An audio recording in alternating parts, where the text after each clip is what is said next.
Bum bum bum ba bum bum bum ba bum bum bum bum. What's up, y'all? Philyfli show checking in here, kicking in at Right Way Production Studios, and man, last week great pay-per-view. If you missed it, sorry, you missed out on another good one. If you're not paying for these and you're illegally streaming them, whatever, that's your thing, and you watched them at least. But if you didn't watch these, you missed out on some good fights.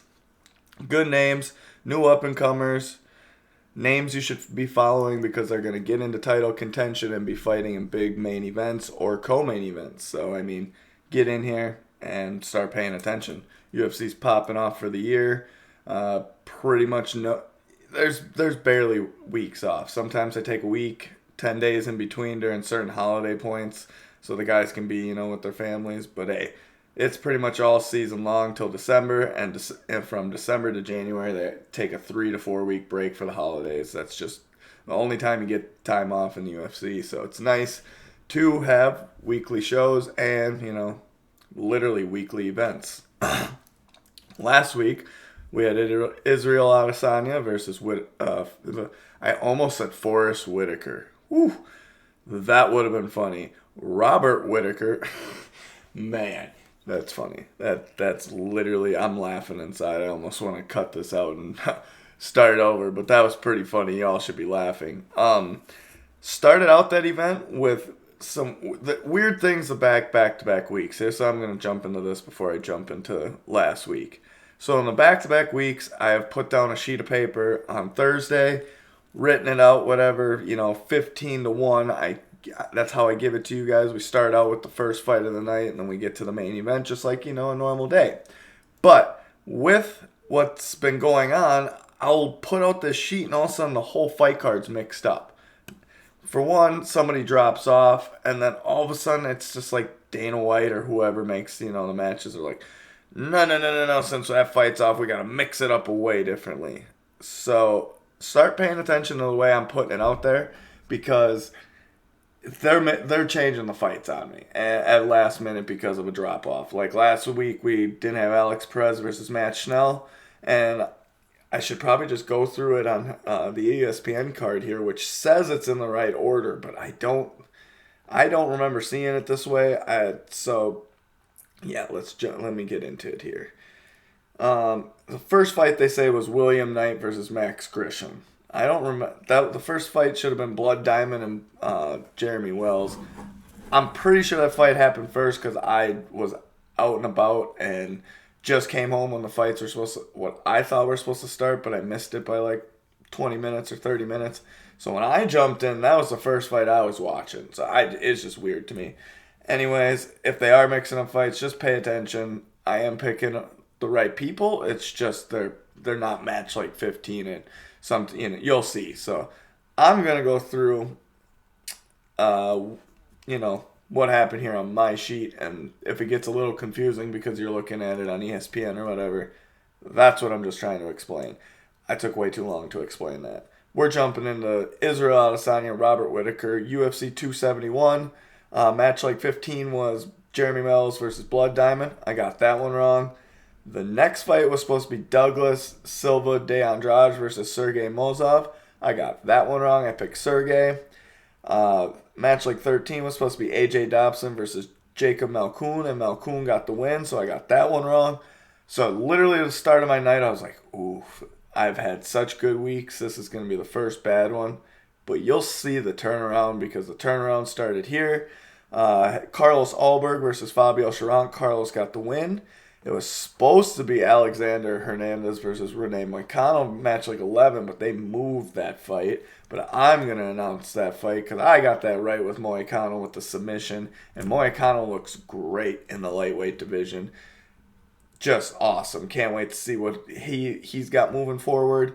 Match like number 10 was supposed to be Mana Martinez versus Ronnie Lawrence. Got that one right with the Ronnie Lawrence pick. And then match like number 9 was supposed to be William Knight and Max Grisham. Look, before that fight, I picked William Knight thinking it was a light heavyweight fight. They had to move it to heavyweight because William Knight was plus 12 or 14 pounds over the light heavyweight limit. And since I did that, I would have totally picked Maxime Grisham then, because Maxime is a bigger guy and he can carry that weight and probably carry his endurance, because William Knight gassed out way too fast doing all those weird spinning kick things that just were never going to work. Bad fight, bad pick there. If I would have been putting down a bet slip on Thursday, I would have been so ticked off seeing that, because I would have just known it wouldn't have worked. So if you saw that before you put a bet slip down, good for you. You should. If someone comes in that big overweight, and at the size that guy is already, he's too small for light heavyweight. You cannot be fighting at heavyweight. So it was bad. Bad night for him. Match like number 8 was supposed to be Alex Perez versus Matt Schnell. That fight didn't happen. That fight got called off. I do not know if that was a weight cut issue or if it was the other thing that, plagues the world.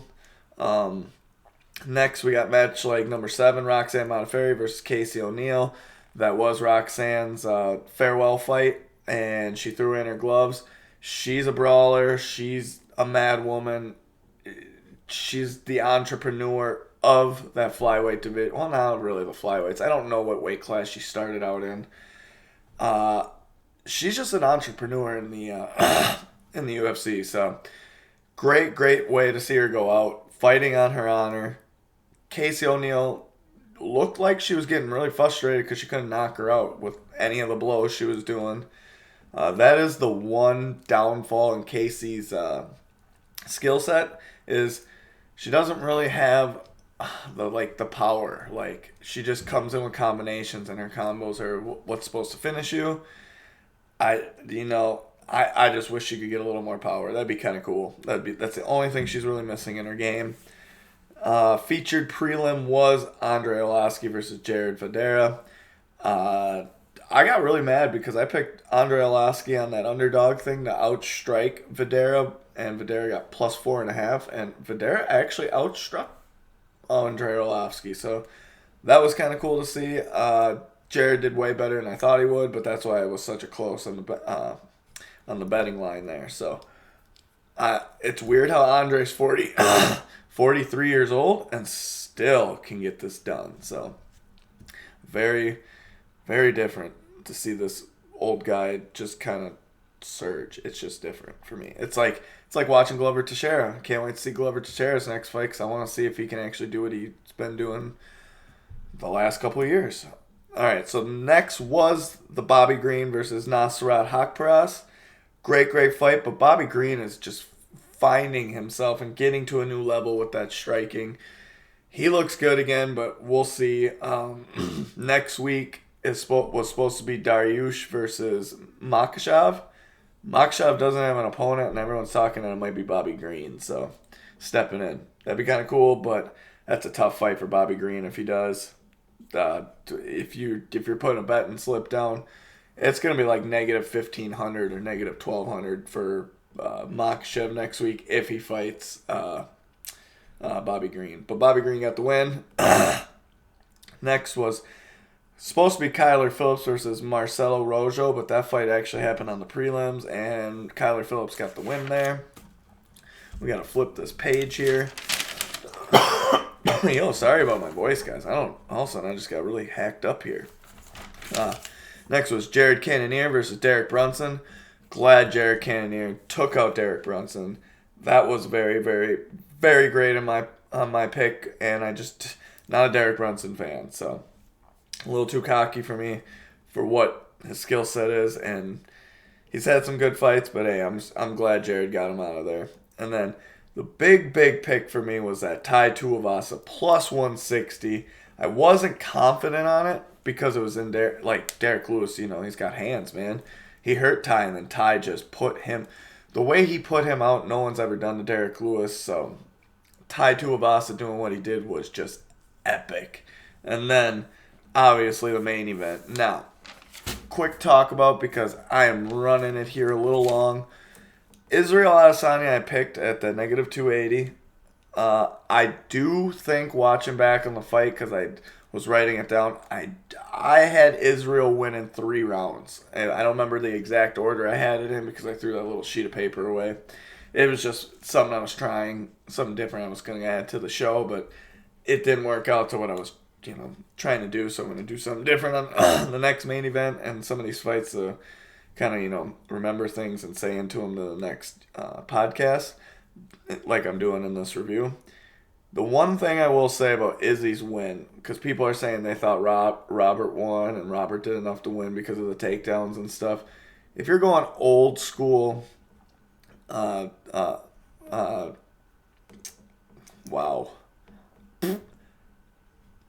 Old school scoring? Yes, you would give Robert pretty much the win. You would have to give Robert the win, but that's not how it works anymore. It goes damage, then takedowns and, submission attempts and all that stuff worked in there. And the third thing, if you can't decide between the first two, you're supposed to go octagon control. So where I realized Izzy won is because he had the more damage in the strikes when he did land, and when he threw, he actually landed a little more accurately than Robert did. And in the submit, so then you would go down, oh, okay, so then Robert took him down a couple times, whereas Izzy didn't take Robert down. But every time Izzy got taken down, Izzy got back up. So that almost neutralizes out that. So now you got them, pretty much on your scorecard. It's almost even. And so then you go octagon control, and that's where Robert was backing up after getting hit by Izzy, and Izzy was just controlling the center of the octagon.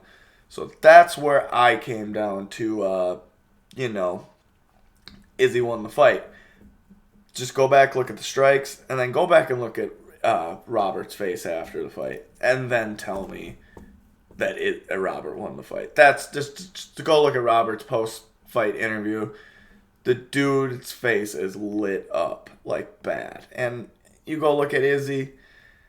Izzy doesn't have that. He doesn't have like busted lips or busted face at all.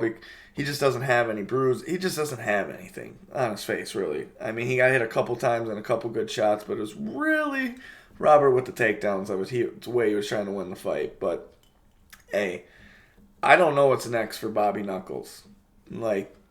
Probably he's going to take time off. He's going to be with his family, but what do you do, man? You're 0-2 versus Izzy. You're probably not going to get a third fight. Do you go back to welterweight? Because the cut to welterweight was killing you, and that's why he moved to middleweight. I honestly don't know what I see next for Bobby Knuckles, so unless someone takes out Izzy, then he tries to get back in there. That's the only way I see him getting back up there. And with that, we'll jump to the quick, horrible parlays. We're all deads. $100 guy. I lost you money on Blood Diamond, man. I thought Blood Diamond was going to do something. All Your Cash guy, Casey O'Neill was the right bet. That was an easy pick, but on that card, I didn't want to risk All Your Cash on anybody else. If you cashed out on any of my picks, always cool to send me thanks and tell me about it, because I like to hear about it. Got a homie named Jesse who shouted out to me and didn't exactly show me what he cashed out at, but told me he cashed out and told me I cashed out his brother too, so that was kind of cool. Next is, so what we're here for is UFC Fight Night, Johnny Walker versus Jamal Hill. I would not want to miss this fight. I honestly don't have the times. Let's see if it gives me the times here when I switch my phone. You know what? I think I do it this way, and they will. Yep. So the prelims start at 3 p.m., and the main cards start at 6. That should be Central Time for me, I'm pretty sure, on here. So, I work this Saturday, so I'll get right off, jump home, right into the prelims, main card, go to bed. It's pretty much what will happen for me. Don't miss this fight, because Johnny Walker is a fun guy to watch fight. And Jamal Hill is a brawler and a killer, man. He took out Jimmy Crute really bad. Really, really bad. And I didn't think he was going to do that. He did lose a fight to Paul Craig, which is his only loss. But, hey, that dude's a brawler too, man. But we will start out match number 12. We got Mario Bautista versus Jay Perrin. Starting the bantamweight division. Mario Bautista is a negative 327 favorite. This dude has fought Corey Sandhagen, but got submitted really bad. But has got some good wins over some good guys. whereas Jay Perrin's making his UFC debut. This is a very, very tough matchup for Jay. Mario gets a win, and I'm pretty confident 4 out of 5 on that one. Match like number 11 here, we got Jonathan Pierce versus Christian Rodriguez in the featherweight division. Jonathan Pierce looks like an all-around good MMA fighter. That's why he gets the negative 360 favorite. Whereas Christian Rodriguez is a 7-0 undefeated fighter, but he's making his UFC debut from the Dana White Contender Series at plus 280. So now it's looking like you got to get through the Dana White Contender Series to get into the UFC sometimes. With some of these guys, if you're not such a big name when you got this undefeated record, you do get a little glimpse here. But I'm going Jonathan Pierce. I think he's just the all-around better fighter. It's a tough matchup for Christian. 3 out of 5 on the confidence level there. All right, match like number 10. We got Chad Annaleger versus Jesse Strader.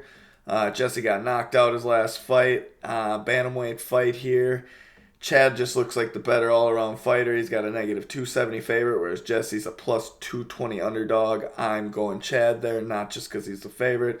Just looking back at his fights, his skill set just looks a little bit better, but it was really actually hard. I only got like 1 or 2 fights of his to watch, and Jesse has a UFC fight, so I did get to see a little bit of that. 4 out of 5 on the confidence level there. We got, we'll jump into match like number 9, which is Diana Belbita versus Gloria De Paula.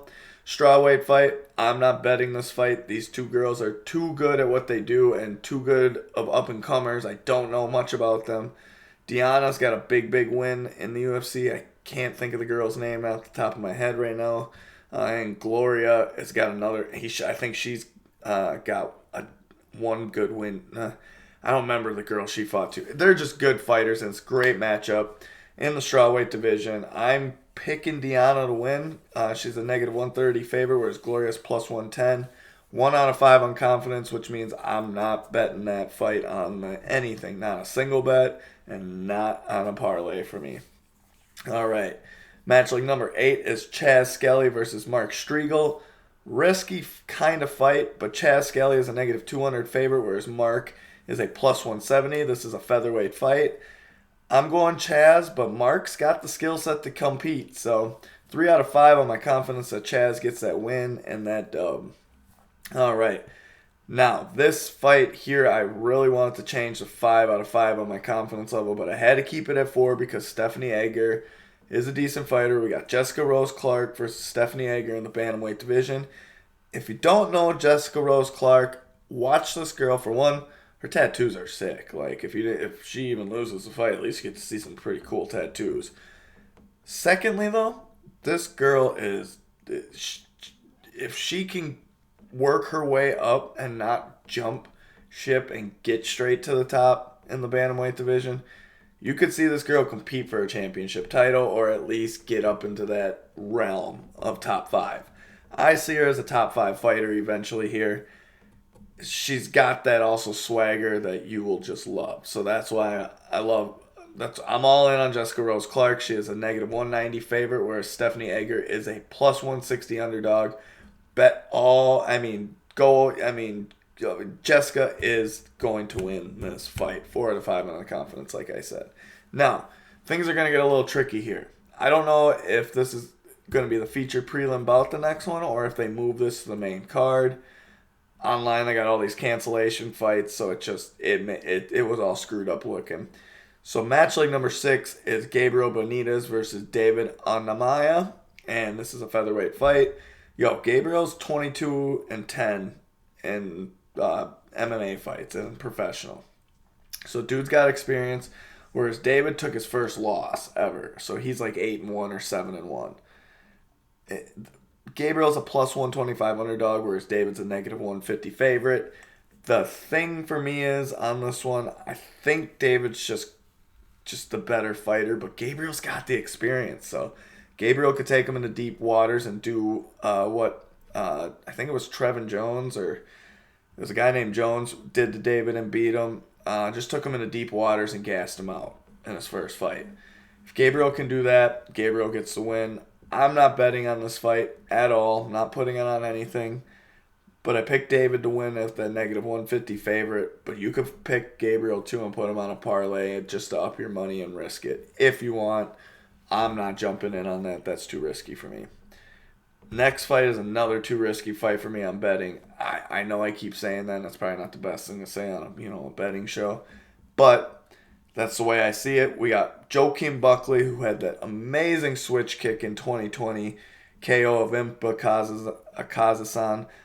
But we got Kim Buckley versus Abdul Razak Ali Hassan. Now, Radul went on a 3-fight losing streak where he just kept gassing himself out. He's got a lot of muscle, so typically that's what happens if both guys got a lot of muscle, so both guys can gas out. And we've seen Buckley gas a little bit too with his conditioning. So this will be a good fight. I feel like someone's going to sleep, but I am not betting on this fight because my confidence level is 1 out of 5.